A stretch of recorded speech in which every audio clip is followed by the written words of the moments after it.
Assalamu alaikum, bienvenue à toi, c'est Kautar. Tu es dans ton podcast Maman Leaduse, le podcast qui t'aide à allier ta mission de maman à ta mission spirituelle. Alors, aujourd'hui, on continue le podcast, en tout cas le sujet du podcast précédent. On avait terminé la dernière fois en disant qu'on allait faire le lien entre la frustration et l'autorité.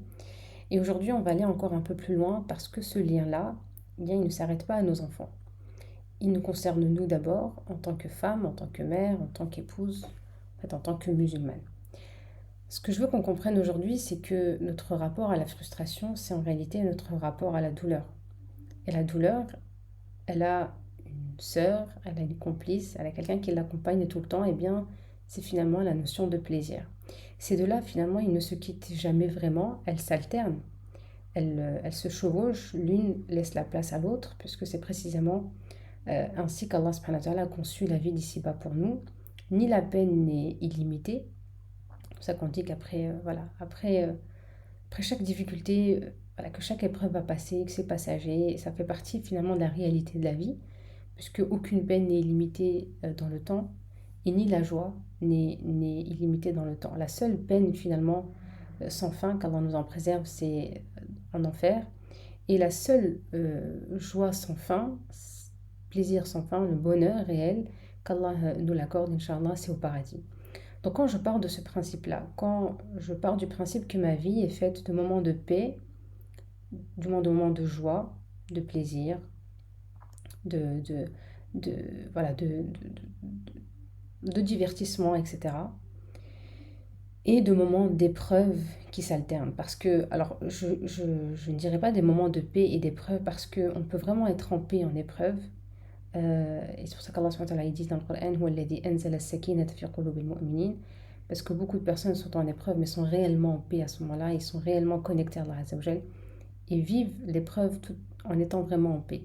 Mais je parle vraiment du principe de moments de plaisir, c'est-à-dire après cette épreuve-là, personne ne veut être éprouvé, personne ne demande à Allah Azza wa Jal l'épreuve, on demande tous à Allah Azza wa Jal de nous permettre d'éveiller nos foi et d'éveiller nos cœurs sans passer par des épreuves difficiles ou sans même passer par des épreuves. Mais ce qu'il faut comprendre, c'est qu'on ne doit plus être surpris finalement, et je ne dois plus être déstabilisé ni par la joie finalement, ni par la peine. Et les savants, ils nous rappellent quelque chose de très profond, c'est comment on pourrait être, et ça fait référence aussi au verset dans le Coran, Allah subhanahu wa ta'ala dit لكي لا تأسوا على ما فاتكم ولا تفرحوا بما آتاكم. Comment on pourrait être vraiment dévasté par la perte d'une chose que nous allions de toute façon quitter? Ou au contraire, comment on va s'attacher à quelque chose comme si elle devait rester toujours, comme si elle devait rester pour toujours, de façon éternelle. Que ce soit euh, l'une ou l'autre, de toute façon, c'est nous qui la quittons ou c'est elle qui va nous quitter. Soit nous allons la quitter par la mort, soit elle va nous quitter parce qu'on va partir et parce elle n'est pas éternelle. Et c'est cette clarté-là sur la joie et sur la peine, sur l'épreuve et sur la facilité-là, eh bien, elle change tout. Et elle est le fondement finalement. Et c'est à partir de là qu'on peut vraiment parler de frustration. Alors, qu'est-ce que ça veut dire concrètement frustrer un enfant? D'accord? Ça ne veut pas dire lui faire du mal pour lui faire du mal. Encore une fois, on revient à Allah, l'exemple suprême. Quand Allah nous éprouve, on sait très bien qu'on en ressort grandi. Et c'est exactement dans ce principe-là finalement qu'on veut éduquer nos enfants. Ça veut dire accepter sa douleur, accepter sa peine, accepter sa tristesse, accepter ses larmes, accepter qu'il traverse un moment difficile en fait sans se précipiter pour le faire disparaître. Et là, je vais être honnête avec vous, il y a des moments où on peut voir un enfant déstabilisé, un enfant qui pleure, et ça n'en retire pas en nous l'émotion, d'accord? C'est-à-dire que quand je vois mon enfant pleurer, je peux avoir de l'émotion, mais ça doit être quelque chose qui se gère. Il y a d'autres moments où ça devient intéressant, c'est qu'on va éviter une douleur malgré soi.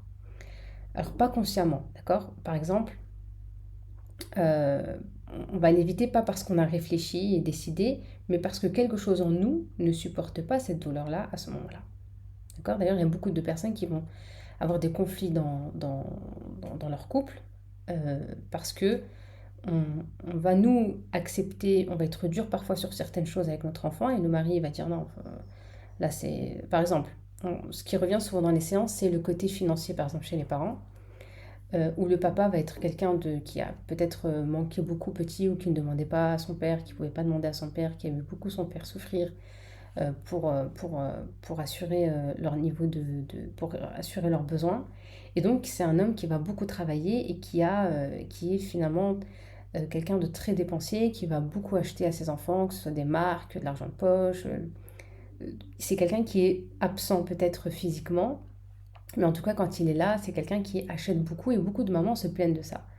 Parce que à ce moment-là, ce que le père veut faire, c'est combler quelque chose, c'est ne pas voir son fils avec cette douleur-là. Il ne veut pas voir son fils un jour partir avec des baskets trouées alors que tout le monde a des nouvelles baskets, ou voir son fils en pleine sortie mal habillé ou avec des accessoires qui lui manquent, ou avec un paquet de chips qu'il n'a pas alors que tout le monde a tout ce qu'il faut. C'est quelque chose, c'est une douleur qu'il ne supporterait pas. C'est-à-dire que l'enfant est capable de supporter ça à ce moment-là, et c'est quelque chose qui peut le faire grandir, mais comme c'est une douleur que moi, en tant que père, je ne peux pas supporter, eh bien je vais l'éviter à mon enfant et euh, je ne veux pas en fait le voir dans cette situation-là parce que c'est difficile d'abord pour moi.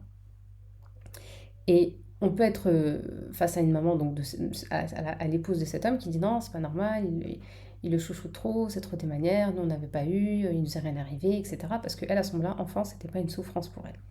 Pour elle, elle a manqué de rien et pour elle, ses enfants ne manquent de rien. Et c'est ok. Et vice-versa, on peut avoir ce même couple où la mère va être très dure, par exemple, avec ses enfants pour les devoirs.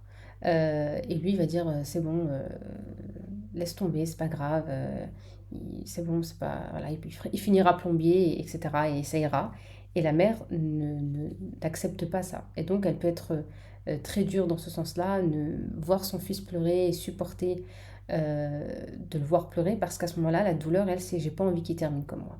Et donc à ce moment-là, je vais avoir une capacité à gérer une frustration, à accepter une douleur chez mon enfant qui varie en fait en fonction de moi. Et c'est là où ça devient intéressant parce que finalement, ça ne dépend pas de mon lien seulement avec l'autorité ou mon lien avec la frustration, mais c'est mon lien que moi-même j'ai d'abord avec la douleur. Si on prend l'exemple aussi des jeux vidéo, on sait, on nous l'a dit, on l'a lu, on l'a entendu, que les jeux vidéo, ils demandent un cadre strict, une surveillance, des règles claires.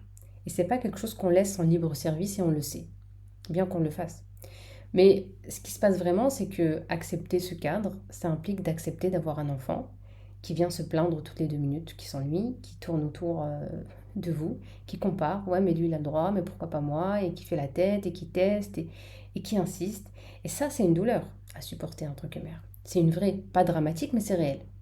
Et quand on n'est pas prête à tenir cette douleur-là, qu'on n'a pas ce que j'appelle un ancrage, eh bien on va céder. D'ailleurs, si on revient à ce même père, il va dire non, non, moi, mon fils, je lui achète la PS. Même s'il n'est pas convaincu. Mais à ce moment-là, la douleur de voir son fils en manque par rapport à d'autres, eh bien, il va acheter cette PS-là. Et la mère, parce qu'elle ne supporte pas cette douleur de devoir à chaque fois supporter un enfant qui tourne autour d'elle et qui lui dit qu'est-ce qu'on fait, pourquoi on sort pas, je m'ennuie, bah tu vois, il fallait m'acheter la PS, etc.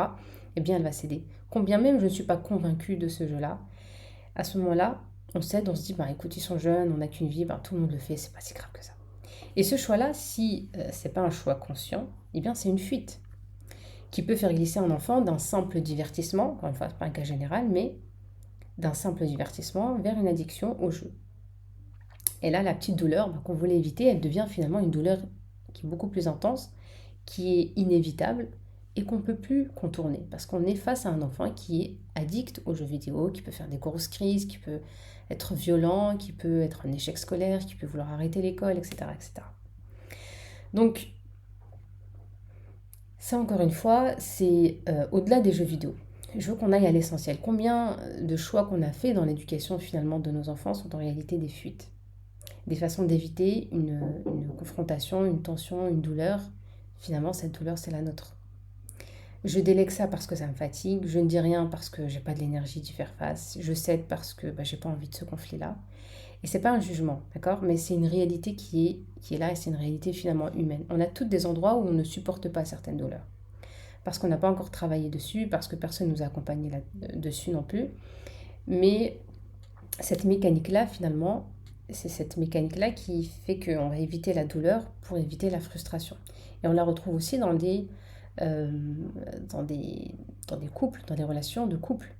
Je donne un exemple que beaucoup d'entre vous vont peut-être reconnaître et j'espère que ça va ouvrir aussi quelque chose, que l'idée c'est dans les podcasts, c'est qu'on, comme je disais, on ne peut pas faire du personnalisé, mais c'est le but d'éveiller certaines consciences et de vous dire, ah tiens, je me reconnais là, ah en fait, bon bah du coup c'est rassurant parce que je ne suis pas un cas isolé, parce que si j'en parle, c'est que c'est quelque chose qui revient très souvent, et puis c'est quelque chose qui peut se régler, d'accord?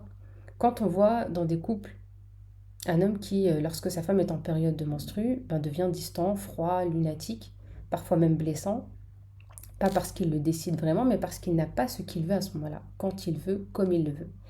Et la frustration qu'il ressent, ben, il ne sait pas la tenir. Alors il va la projeter, il va faire culpabiliser. Et la femme, elle se retrouve à marcher sur des œufs, à avoir même peur parfois, malheureusement, d'annoncer qu'elle est en période de menstru. À éviter le conjoint, à se faire discrète, à presque raser les murs.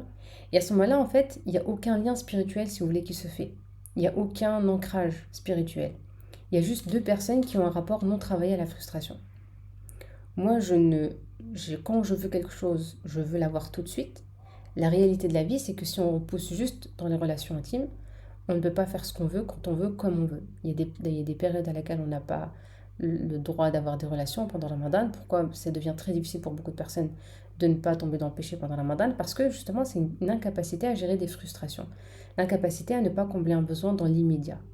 Et c'est pour ça que la frustration et frustrer nos enfants, finalement, c'est la construction de leur foi. On parle réellement d'un lien qui est profond. On n'est pas juste, encore une fois, dans une tendance d'éducation bienveillante ou, euh, ou d'un concept. On est dans quelque chose qui va nous permettre de fortifier et de construire la foi. Donc, dans l'autre sens, la femme qui n'a pas envie d'être vue, pour pas mettre tout sur l'homme, mais on peut prendre des exemples de femmes aussi qui n'ont pas géré des frustrations. Quand elles n'ont pas envie d'être vues, quand elles n'ont pas envie d'être dans la proximité émotionnelle avec leur conjoint, ben, inconsciemment, elles vont créer la distance, elles vont provoquer des comportements qui vont éloigner l'autre. Et ensuite mettre la responsabilité sur lui, parce que c'est lui qui ne fait pas d'efforts, c'est lui qui est toujours occupé, c'est lui qui est toujours au travail, etc., etc. Donc deux personnes, deux fuites, et chacune met la cause sur l'autre. Ou encore, on pourrait vouloir un enfant, attendre un enfant, vouloir tomber enceinte, et l'enfant n'arrive pas. On voulait une fille, puis on a un garçon. On voulait deux enfants, et on est resté avec un seul enfant. En tout cas, ces frustrations-là, elles ne sont pas travaillées, et elles nous suivent, et elles colorent en fait notre façon d'éduquer, d'aimer et d'être présente. Donc, ce que je voudrais, c'est que vous reteniez quelque chose d'essentiel aujourd'hui pour finir, c'est que frustrer un enfant, poser de l'autorité, ça ne s'apprend pas juste avec des techniques, je pense que vous l'avez compris, ou des méthodes. Si la posture intérieure, elle n'est pas là, c'est compliqué. On peut faire des efforts, on peut changer des choses, mais en tout cas, ça va rester très superficiel. C'est vraiment un ancrage, c'est une façon d'être. Ça demande un travail sur soi, un vrai. Et ce podcast-là, il est vraiment là pour éveiller, comme je vous ai dit tout à l'heure, les consciences. Peut-être que vous êtes reconnu dans un exemple, peut-être pas. En tout cas, l'idée, c'est que quelque chose est raisonné.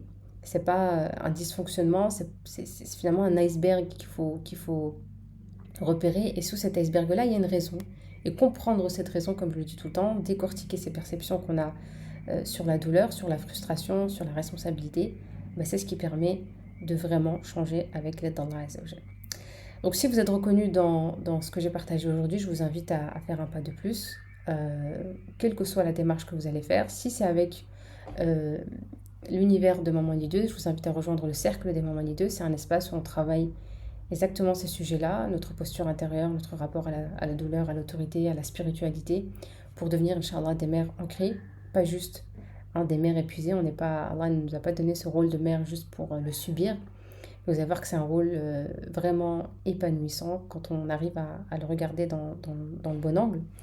Et si vous souhaitez qu'on en parle ensemble, Inch'Allah, de façon plus personnalisée, si vous vous rendez compte que c'est plus un travail en one-to-one qu'il vous faut, vous pouvez réserver un appel directement depuis le lien en description, Inch'Allah. Qu'Allah vous facilite, qu'Allah vous protège, qu'il bénisse vos familles et la mienne, Inch'Allah.